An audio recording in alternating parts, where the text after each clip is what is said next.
এবার নবীজি বলছেন জাহান্নামে আমি উকি মেরে দেখেছি, জাহান্নামে দেখেছি বেশিরভাগ অধিবাসী, জাহান্নামের বেশিরভাগ মানুষ হচ্ছে উম্মতে মুহাম্মাদির নারী জাতি।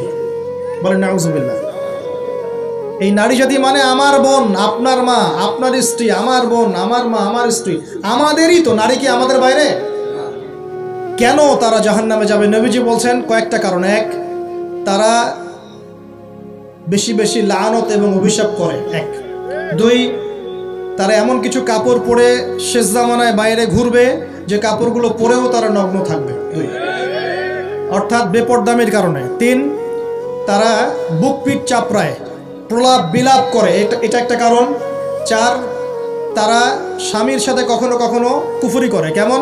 স্বামী সারা জীবন যদি তাদের ভরণ পোষণ ভালোবাসা দিয়ে যায়, কোনো একদিন যদি কোনো সমস্যা সৃষ্টি হয় বলবে যে সারা জীবন তোমার কাছে কিছুই পাইলাম না।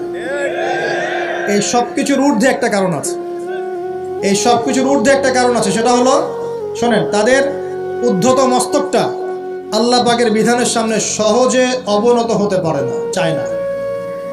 এগুলো কিন্তু সব মেয়েদের জন্য নয়, উম্মতে মুহাম্মাদির একটা অংশের মেয়েদের জন্য আল্লাহ নবী এইসব কথা বলেছেন। আবার এমনও মেয়ে আছে, শোনেন, এমনও মেয়ে আছে যারা ইমান আমল টিকে রাখার জন্য না খেয়ে থাকতেও রাজি আছে।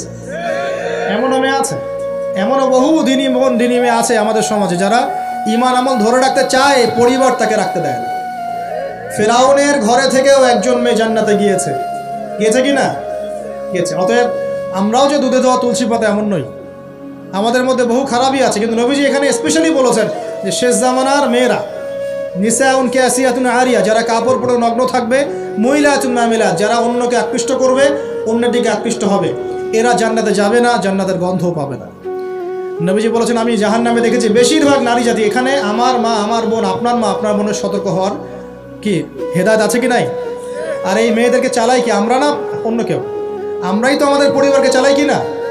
আমরাই তো খাওয়াই পড়ে নাকি? তাহলে আমাদের পরিবারের বোনেরা কি পর্দা করতে পারবে না? প্রতিষ্ঠা করতে পারবেন না? পরিবারের আমাদের মায়েরা, বোনেরা, স্ত্রীরা পর্দা করবে না? এই দায়িত্ব আমাদের না? পরিবারের কর্তা আমরা নই? আল্লাহকে আমাদেরকে জিজ্ঞাসা করবেন না? অতএব আমরাও যেন সতর্ক হয়ে যায়, আল্লাহ পাক তৌফিক দান করুন। এই জন্য বলি, বিয়ে করতে হলে আগে দিনদারিতা দেখবেন, তারপর বিয়ে করবেন। দুনিয়াদারিতা দেখে বিয়ে করলে পরে পস্তাবেন। ছেলে মেয়ে উভয়ের প্রতি একই নসিহত, বিয়ে করতে যদি হয়, বিয়ে যদি করতেই হয়, তাহলে দিনদারিতা দেখে বিয়ে করবেন। তারপর দেখবেন যে মেয়ের বংশ কেমন, সৌন্দর্য কেমন, এই সেই পরে দেখবেন। আগে দেখবেন দিনদারিতা ঠিক আছে কিনা। ছেলের ক্ষেত্রে একই বিধান, আগে দেখতে যান না কত বড় চাকরি করে, কত প্রপার্টিজ আছে, কত বড় বাড়ি, এগুলো পরে দেখবেন। আগে দেখবেন ছেলে নামাজ পড়ে কিনা, ছেলের মধ্যে সুন্নত আছে কিনা, এইগুলো আগে দেখবেন।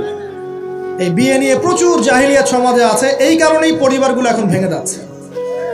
আল্লাহ পাক আমাদেরকে সুন্নাহ মেনে চলার তৌফিক দান করুন, বলি আমিন। নবীজি এখানে বলেছেন আমি জাহান্নামে দেখেছি বেশিরভাগ অধিবাসী নারী জাতি। আমাদের বোনদেরকে রিকোয়েস্ট করবো, সতর্ক হয়ে যান, আল্লাহর ওয়াস্তে সতর্ক হয়ে যান। কেন? শোনেন, কেন নবীজি বললেন, এই পয়েন্টটা একটু ভালো করে বোঝেন। কেন নবীজি এই উম্মতের মধ্যে বেশিরভাগ মেয়েকে জাহান্নামী বললেন? আপনি একটু চিন্তা করেন তো, এই উম্মতের মধ্যে কি এমন হয়েছে, এই উম্মতের মেয়েদের সাথে কি এমন হয়েছে যার ফলে মেয়েদেরকে আর ঘরে রাখা যায় না, সব বাইরে চলে আসতেছে? কি হয়েছে এই উম্মতের মেয়েদের সাথে?